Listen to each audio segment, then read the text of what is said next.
Olá pessoal, sejam bem-vindos a mais uma aula e hoje a gente vai falar sobre derivadas de ordem superior. Começando aqui pela notação de uma derivada superior, né? Ela segue a mesma notação no caso de uma derivada simples, né? A gente tem o exemplo aqui de uma derivada de segunda ordem. Então, se por exemplo uma f de x for uma função diferenciável, então a sua primeira derivada, como a gente diz, é f', também será uma função, e de modo que a primeira derivada ela pode ter a sua própria derivada. E essa derivada da função derivada a gente denota por f', ou como é corriqueiramente chamada f duas linhas, e essa então é chamada a segunda derivada da função. É a derivada da derivada, a taxa de variação instantânea da taxa de variação instantânea, certo?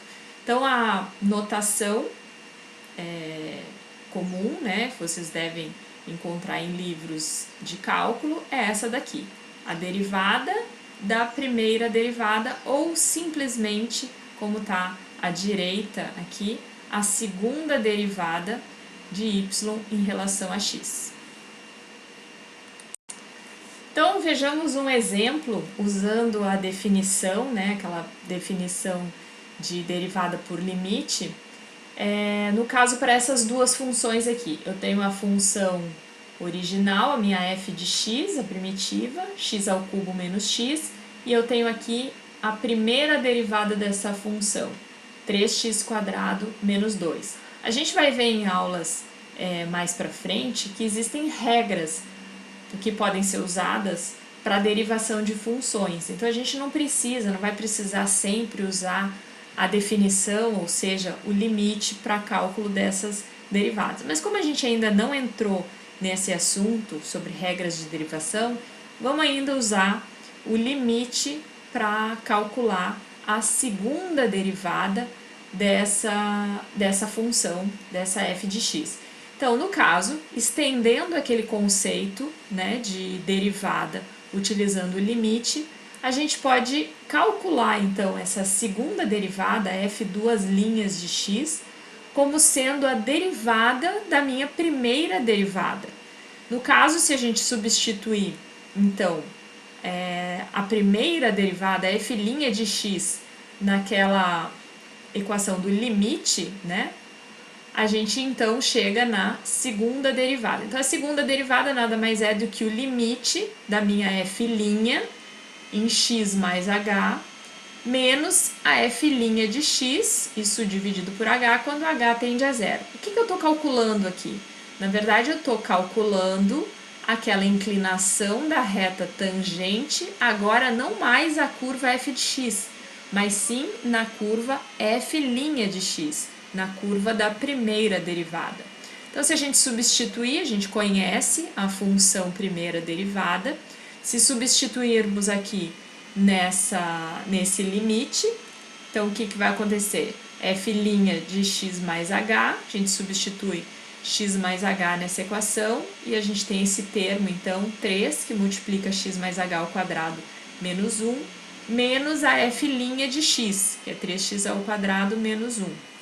E aí, desenvolvendo aqui esse x mais h ao quadrado, esse produto notável aqui, e fazendo as devidas simplificações, a gente chega aqui nesse limite de 6x mais 3h, quando h tende a zero, portanto, quando h tende a zero, esse termo vai para zero, e o que nos resta é 6x. Portanto, a segunda derivada da minha função x ao cubo menos x é igual a uma função linear.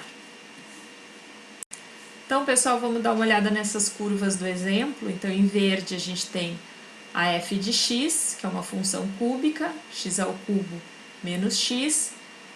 Aqui em cinza a gente tem a derivada dessa função em verde, né, que é uma função também, uma função derivada, e ela é quadrática. E aí reparem, só relembrando aí o que acontece. Se a gente vem aqui perto do menos 2, a gente percebe que essas inclinações das retas tangentes têm inclinação positiva, portanto a minha curva em cinza ela é positiva para esses pontos. E essas inclinações elas estão decrescendo, né? Elas vão decrescendo, decrescendo, até que ela tem um ponto aqui entre menos 1 e menos 1,5, né? Onde essa inclinação é zero. E é justamente o que acontece com a curva em cinza. Ó. Ela é positiva, decrescendo, até que neste ponto a imagem desse ponto na curva derivada é zero, porque a inclinação da minha reta tangente à curva em verde nesse ponto é zero, né? É uma reta tangente paralela ao eixo x. E aí a gente pode observar sempre essa relação entre as duas curvas, certo? Vai acontecer um outro ponto aqui onde a inclinação da reta tangente é zero novamente, né? Aqui entre 0,5 e 1 tem um ponto aqui onde a reta tangente é paralela ao eixo x e, portanto, a minha curva em cinza corta o eixo x. Bom, agora a gente vai analisar o que acontece com as inclinações das retas dessa curva, das retas tangentes, a essa curva cinza, ou seja, é a derivada dessa curva em cinza. Como essa curva em cinza já era uma função derivada, o que a gente vai observar então é a segunda derivada da minha f de x.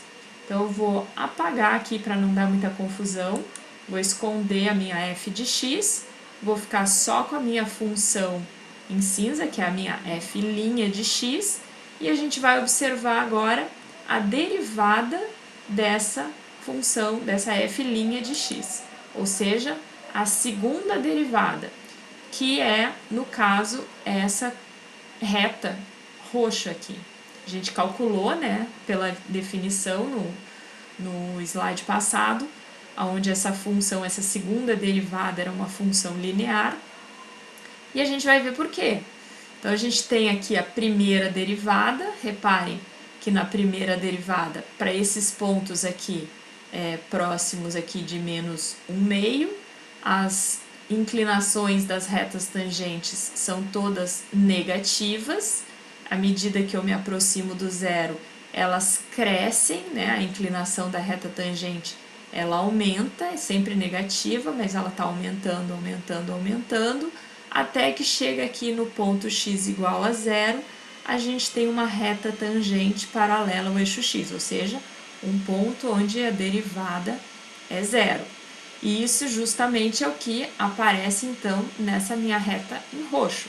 Até esse ponto x igual a zero, os valores da minha derivada são negativos e crescentes. Portanto, a segunda derivada ela é negativa, crescente até o ponto x igual a zero. No ponto x igual a zero, a derivada é zero. E a partir daí, ela passa então a ser positiva e crescente. Reparem que as retas tangentes para x maior do que zero, elas crescem, né? A inclinação delas aumenta. E, portanto, a reta em roxo, a partir de x igual a zero, é positiva e crescente. E aí, pessoal, um ponto que eu queria chamar a atenção nesse gráfico, vamos agora esconder o gráfico da primeira derivada e vamos mostrar o gráfico da função, né, a minha f de x, que está aqui em verde, e a segunda derivada para essa função, que é essa minha reta em roxo. Observem que quando essa reta em roxo ela é negativa, né, para os valores aqui de x, onde essa f duas linhas de x é negativa, observem que a minha função original, a minha f de x, ela tem concavidade para baixo.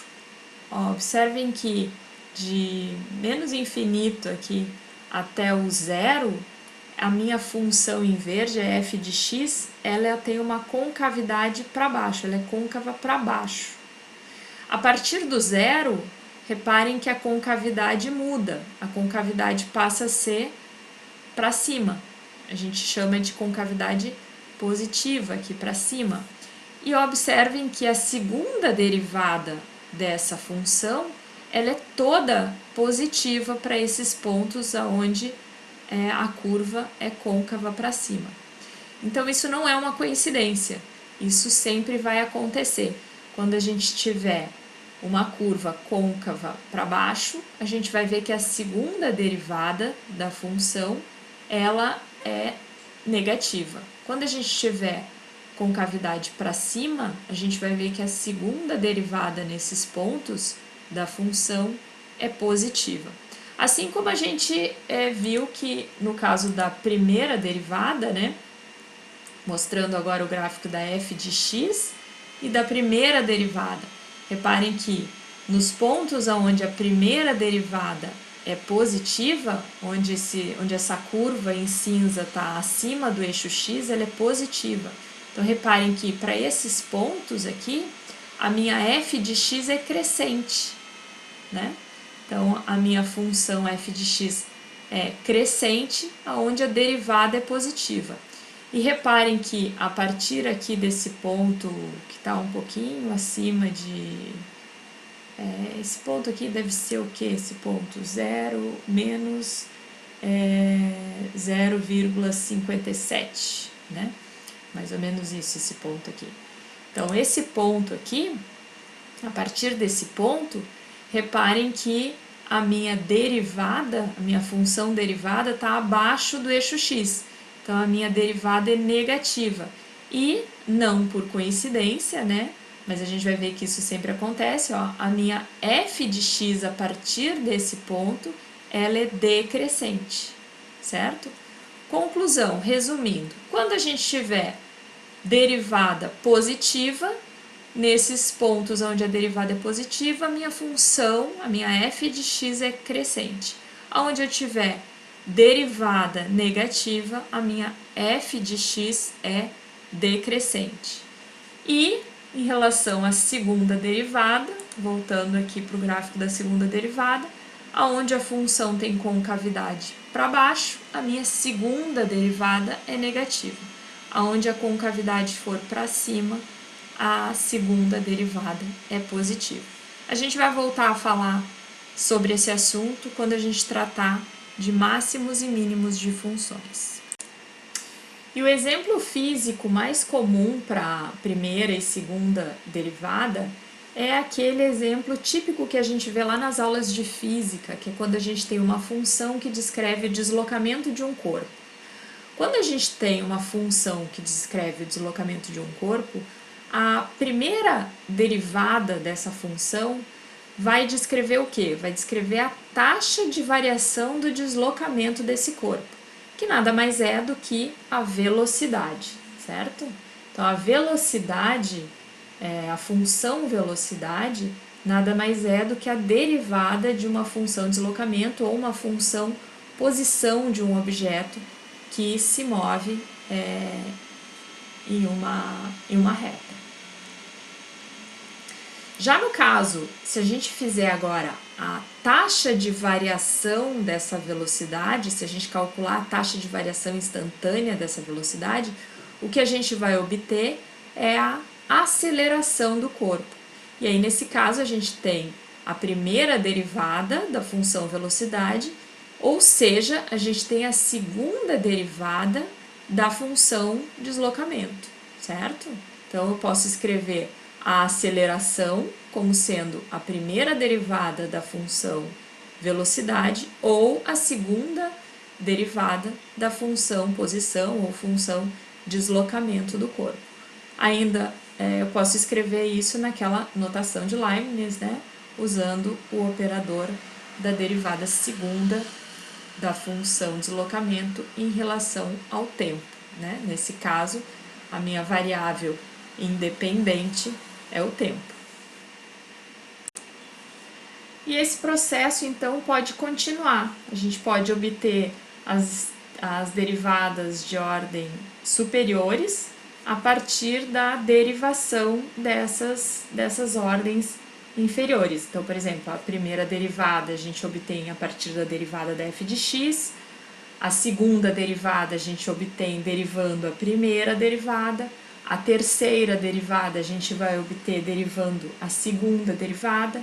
A quarta derivada a gente vai obter derivando a terceira e assim por diante. Então aqui só para representar, para mostrar para vocês a notação, né? A terceira derivada ou derivada de ordem de terceira ordem, ela é usualmente denotada por F3 linhas, certo? A partir da quarta ordem, a gente já usa o número mesmo para denotar essa ordem da derivada, então a gente chama a quarta derivada ou derivada de quarta ordem, que é usualmente denotada por F4, certo? É derivada de quarta ordem. E no caso da enésima derivada, ou denotada por Fn, né? A gente obtém derivando então n vezes. E aí a gente pode tanto usar essa notação yn ou fn de x ou o operador de Leibniz, onde a gente usa a derivada, então essa notação de derivada na enésima ordem de y em relação a x. Era isso por hoje, pessoal. Então, nos vemos nos próximos vídeos, onde a gente vai falar sobre regras de derivação.